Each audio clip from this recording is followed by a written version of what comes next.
In today's video, I am going to teach you how to create an email sequence in Constant Contact. To begin, log into your Constant Contact account. Once you are inside the dashboard, look for the Campaigns tab in the main navigation area and click on it. This is where you manage and create the different types of campaigns available in your account. Next, click Create Campaign. When the campaign options appear, choose Email Automation. This is the tool you will use to build an automated email sequence that sends messages to contacts over time without you having to send each one manually. After that, click Build My Own. This gives you more control over how the sequence is set up and allows you to customize the flow based on your needs.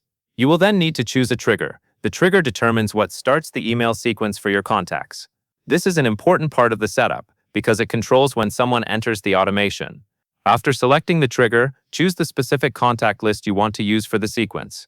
Make sure you select the correct list, since only the contacts in that list will receive the automated emails. Now it is time to create your first message. You can click Create New Email if you want to design a message from scratch, or choose Copy Existing Email if you already have an email you want to reuse. This is useful if you want to save time or keep your branding and formatting consistent across campaigns. Build out the first email so it matches the purpose of your sequence.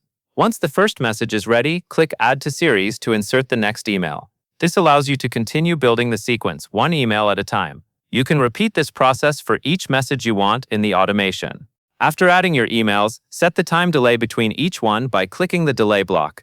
This tells Constant Contact how long to wait before sending the next email in the series. Be thoughtful with the timing so your contacts receive messages at a steady and appropriate pace. Before you launch the sequence, review everything carefully.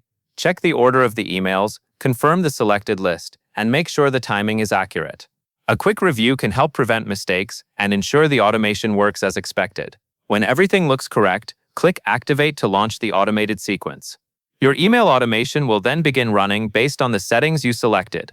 That covers everything you need to know.